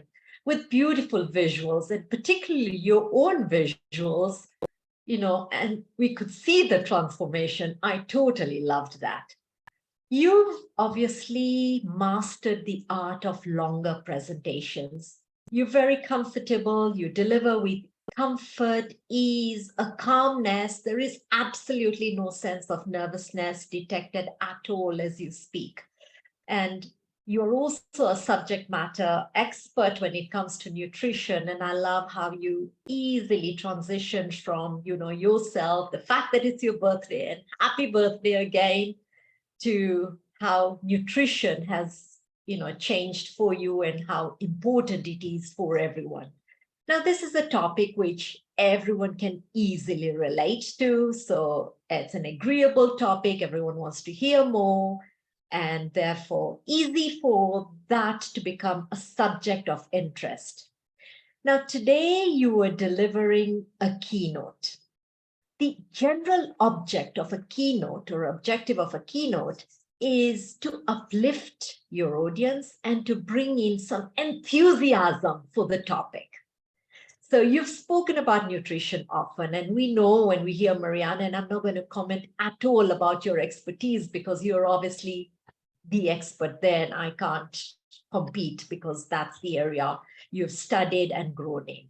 What I wanted to see more, though, is that enthusiasm, that ownership, because you have the confidence. So in a keynote, first and foremost, build the connection with your audience even before you get to the main topic. So as I said, the topic is agreeable. Now, what am I getting at? Let's see the I-U ratio. You had a lot of I. For a keynote, connect immediately with your audience with many U's. So even as you talk about yourself and your birthday, bring it back to them. When was your birthday? Or how did you last celebrate your birthday? Or if you want to talk about nutrition, what did you eat during that party or celebration? And that would be an easy transition, but you are tapping into the audience's life. In a keynote, you then start building the bonds of unity with your audience rather than continue with the I. So I would like to encourage you to do more of that. I would also like to encourage you to be more enthusiastic and bring in variety. You're very confident, know your topic. But for example, you had beautiful visuals on what you don't think work for us, whether it's crisps and snacks and junk. Give examples, do they make one sluggish? Do they make one just feel lethargic vis-a-vis those beautiful pictures of good food? Do they bring the energy? Bring words and adjectives that really will inspire and uplift us so that when you leave us with that message of what we should eat and why we should eat it, even though you say use your common sense largely and there's no good or bad, but we are inspired to eat better, live well. Keep living well yourself. I love that you will see another 60 years, and happy birthday again. Looking forward to a lot more from you. You can keep on inspiring with these tips. Back to you, Mr. General Evaluator. Thank you, Evaluator Dr. Rozy Rana. Fantastic.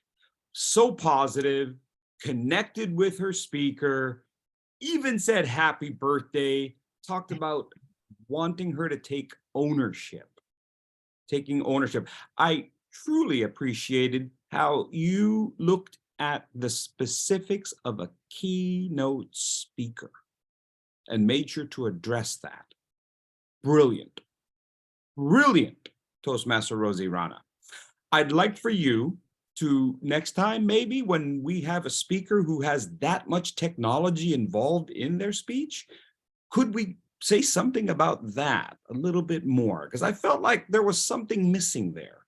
I'm not exactly sure what, but it felt like for a long keynote speech, we sort of fell into a pattern there, didn't we? And I felt like we could have done something to juice it up. I wish that maybe you'd mentioned something about that and given some suggestions there, because all your other suggestions were spot on. Brilliant. Moving forward to Paramjit. Sorry, I think I messed that up. Toastmaster Singh. Paramjit Singh. This is going to be Ashwini Aron. Oh my gosh, I blew it. Aronkar. Sorry, Ashwini, and I do thank you for stepping in at the last minute. The stage is yours. Thank you. Thank you, DTM Percy. So when we heard Toastmaster Paramjit walking us through his story, personal story, he was able to take us through his era. And as a good storyteller, you need to pull back audiences in your own era.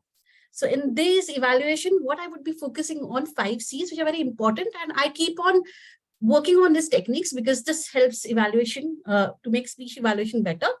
So from a first C perspective, being a character. So while Paramjit was creating his character of he being driving in the front seat, wife sitting at the back seat, and instructing him, coming out of the car getting punctured, and then again, it's all experience. We all have experiences across when our car gets punctured. The women tend to get worried, and then we start panicking, and then we start giving instructions. So I could actually experience that. I could go back to the story of my car getting punctured, and I'm irritating my husband. So yes, I could connect with your story because you were able to develop emotions as any individual would have been. You also created a chronology of the event. 25 years when you were driving down your hometown, and then after 25 years when you had stuck up in flood, and how you rescued the other communities within your area. So that actually helped us to build in the cognitive ease of connecting your past lessons to corrections, or probably helping your society with those past lessons, what you had learned from those students who had helped you to repair your car. What actually helped me to connect with you was that catch moment when you said that there was a time when you realized those students told you to be always ready for such incidents, emergencies which happening in your life. So you have to be ready with a lot of worse things which you have not in fact seen. So that is something which was a catch moment for me. So that was very important, which you created.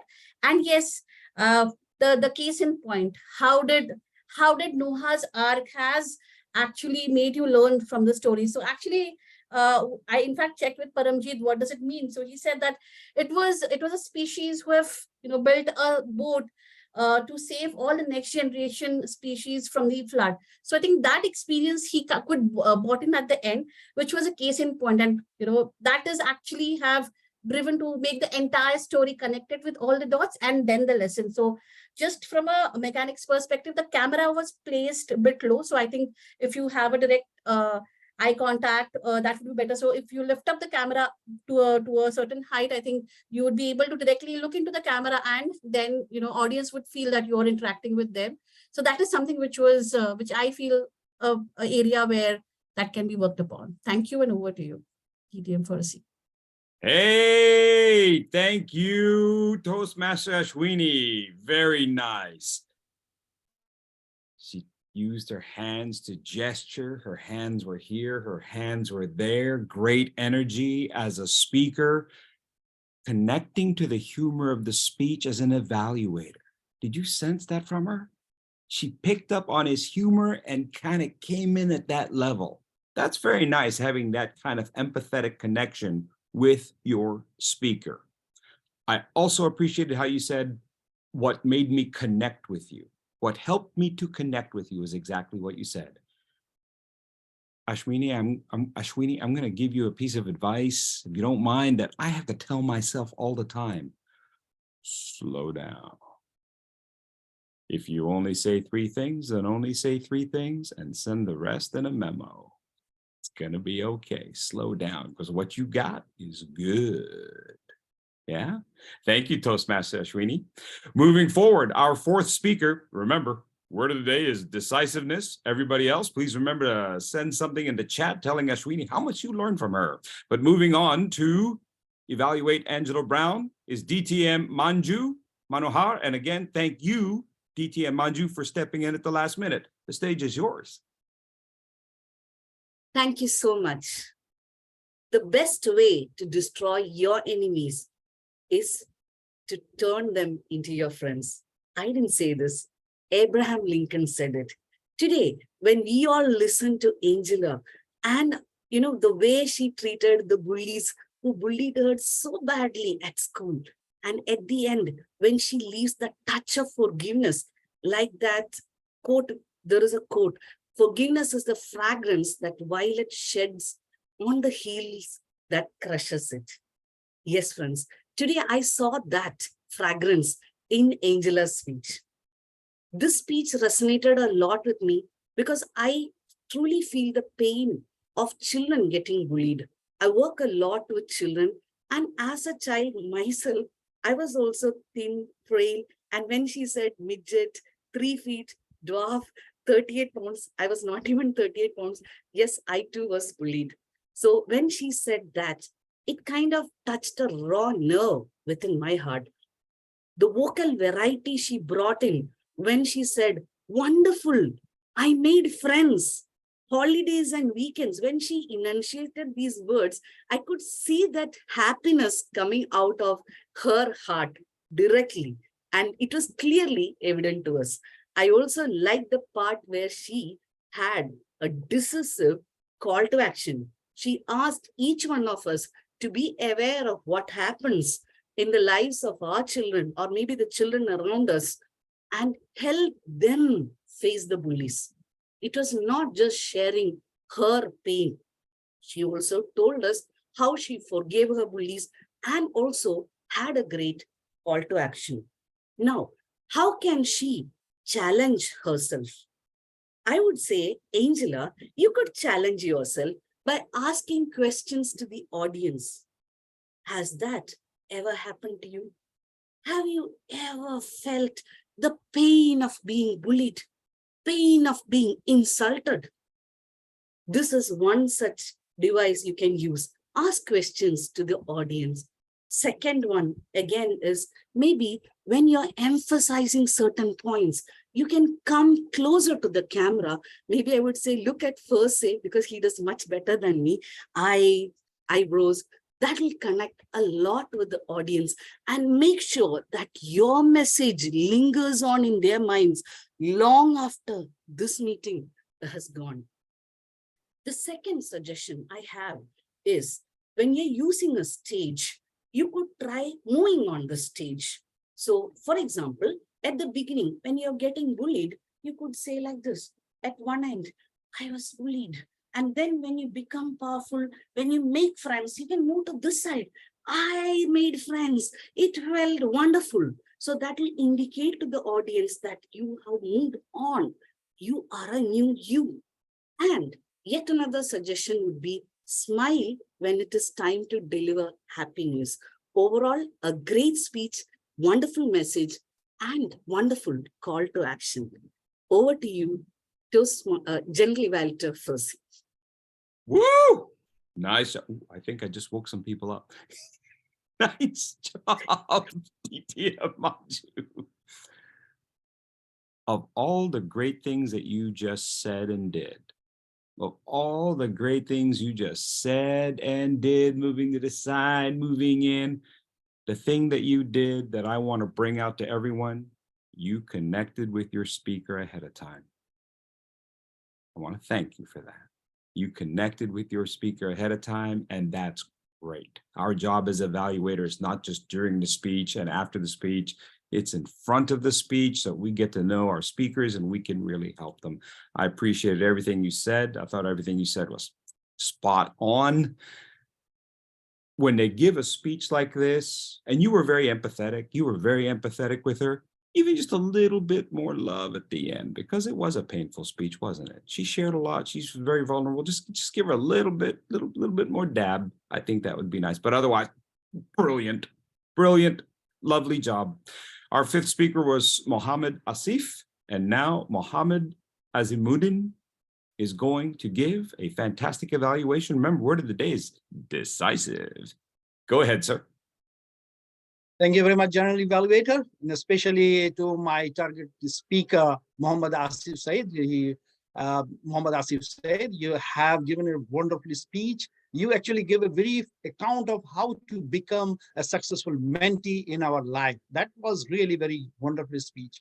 So what I see in your speech that you, instead of looking for a mentor, you try to become a committed person, a very means respectful to others and try to become a mentee, a successful mentee yourself. And then you also give the names of your mentors who help you to become a successful leader or to be selected as a president of this club.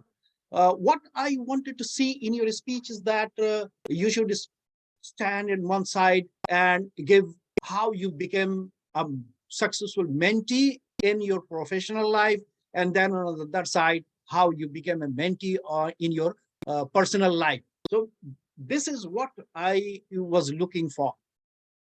Secondly, you have been benefited a lot from this mentor-mentee relationship.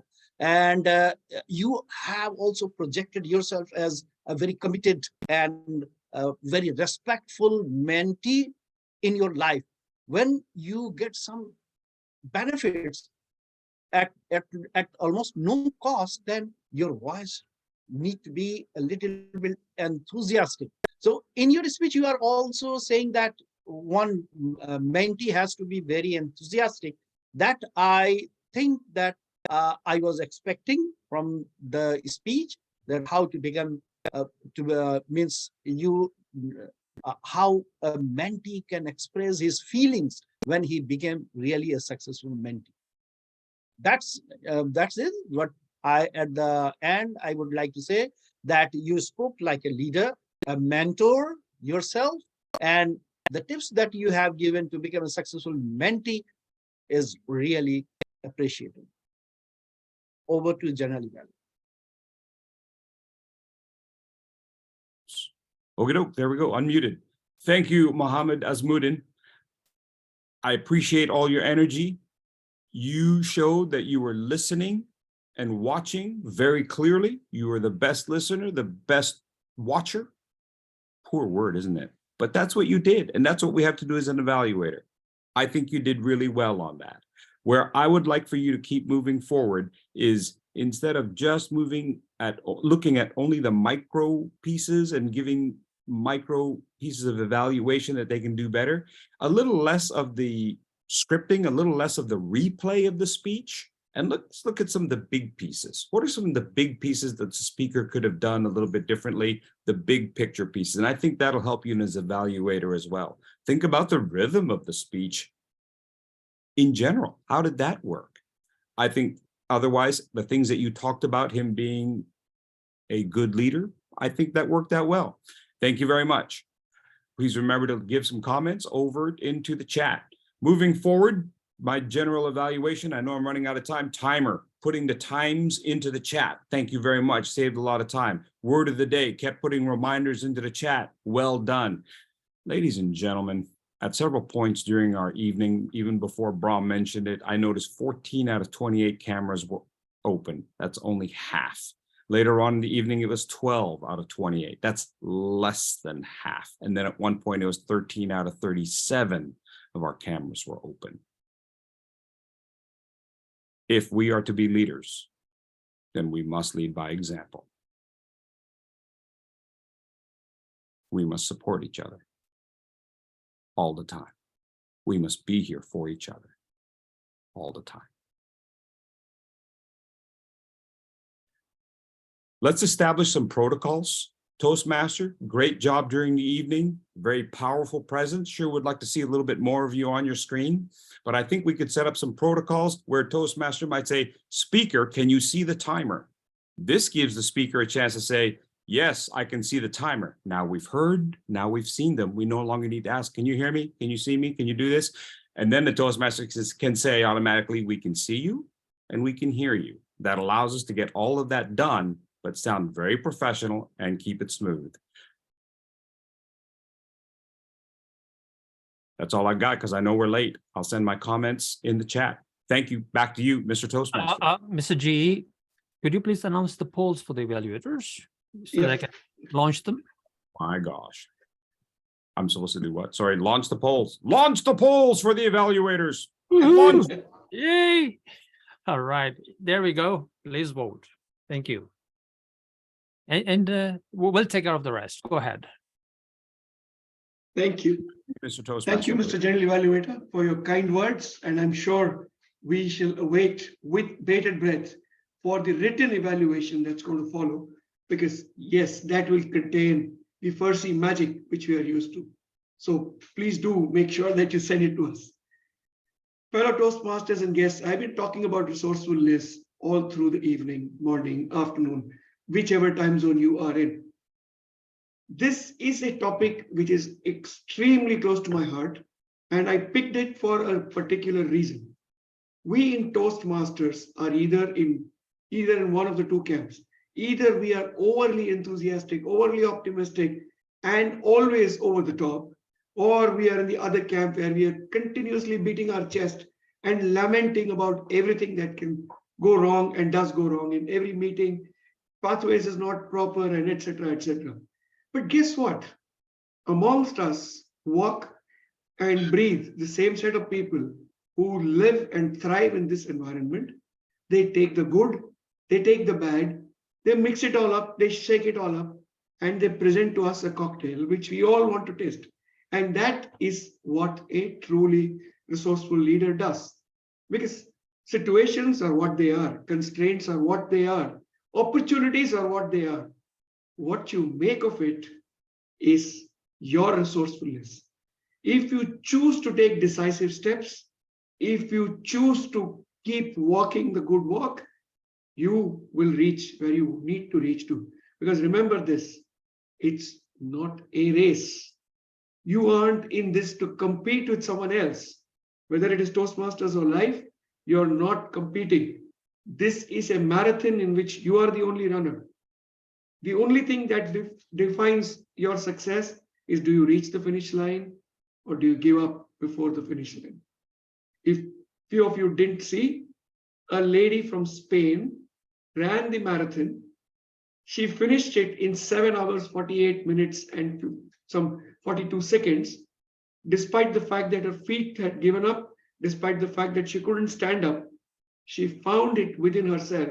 She tugged at her t-shirt and somehow managed to finish. Ladies and gentlemen, a resourceful leader reaches the finish line in his or her own style. And that is what makes the difference between your success and your failure. So here is to all of us to be the resourceful best that we all can be. With that, I end my session as your Toastmaster of the day, and I shall hand it back to our president for his final comments and to interact with our guests. Thank you. Thank you, Mr. Toastmaster of the day. Wonderful job done today. Despite certain difficulties, we were very resourceful this meeting. There were a few breakdowns. For those who are guests may not have noticed. For those of us who are members here may have noticed a few breakdowns, but we took care of it very, very quickly. So thank